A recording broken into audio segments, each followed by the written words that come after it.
Right, this is a very quick little lesson just to show you how blueprints are very reusable, okay, especially actor blueprints. Now, I'm going to use my Friday morning class stuff for this, so I'm just going to click on my live scene. There we go. Now,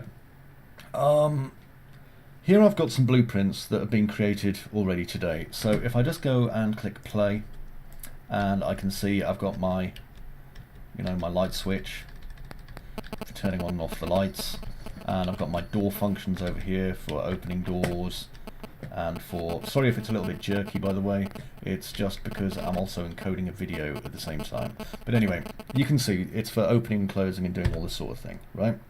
Now these are the sort of blueprints that we really need to be able to reuse. Really, really important that we reuse blueprints like this. Not because this door is beautiful by any means, but because we've got a functional blueprint here. And if we have something functional that we can share throughout our whole team, it saves the whole team a lot of time. Now let's look at ways that we can share this. Well, first of all, let's go into our BP door. Now, I built this blueprint earlier today to basically open and close and have a little bit of logic in place. But maybe it might be an idea for us to just go over and comment what's happening inside of the blueprint. So let's add some blueprint comments first of all. So I'm just going to space things out a little bit.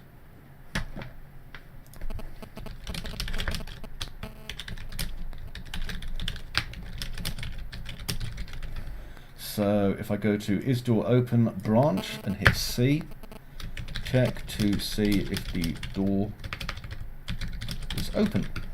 Okay, so we can comment and just let everything know what's happening. Then here, hit C, check to see if door is locked.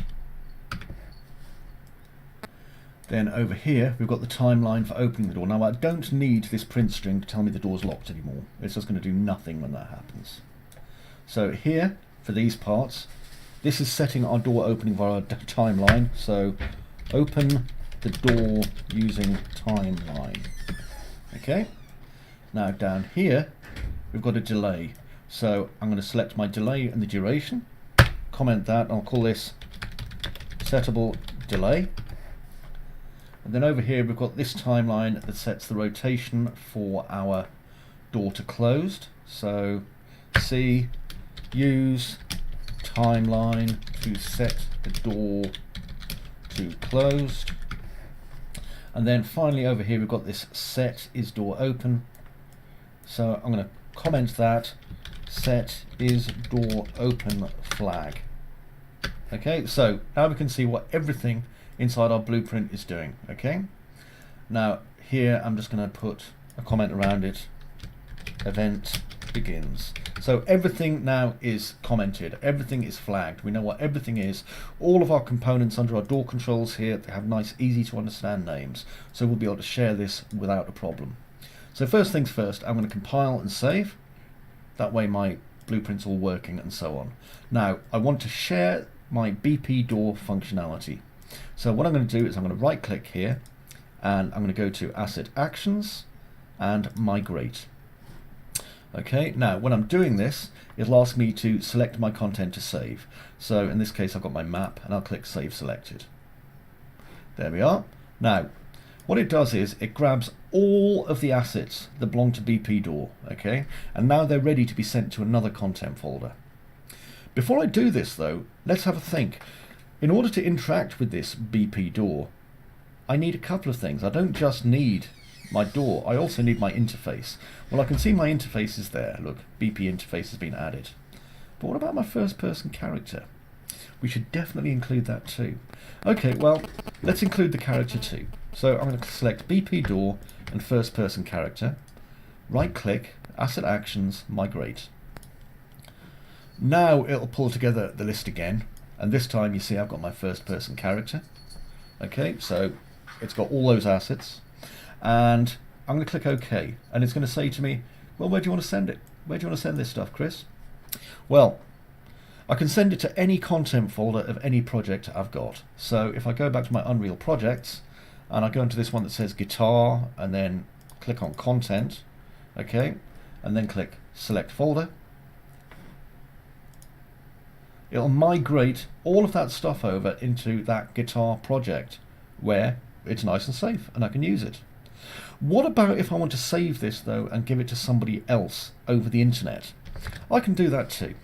So all I'm doing is I'm opening an Explorer window, and I know this is stored for me on my documents drive on U, so I'm going to go into there, Unreal Projects, and this was called Friday Morning. Okay. Now in Friday Morning I'll go into my content folder and assets, and inside assets we can see these are all my blueprints that I used. Now do remember, okay, that I'm using a lot of stuff in the starter content as well. So if you're using assets, you'd have to manually find these. The best thing to do is have all your assets in the same folder if it's your stuff. So for example, if you're using the door and the materials and the textures for the doors, ideally have them all in there. I don't have that option, so what I'm going to do is I would copy everything in the starter content folder, and I would copy everything in the assets folder and everything in the first person BP folder, because it would need all of those.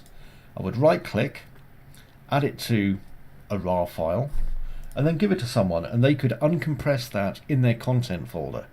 It's a messy way of doing it, you know, it's much better to migrate, but it would still work as long as it was in the right folder. You couldn't put it in a different subfolder because then all its link dependencies would be screwed. Anyway, that is how we migrate our blueprints across, so hopefully you'll find that a little bit useful. And that was just my little kind of 6 or 7 minutes of information, hopefully that you'll find useful. Anyway, you take it very easy.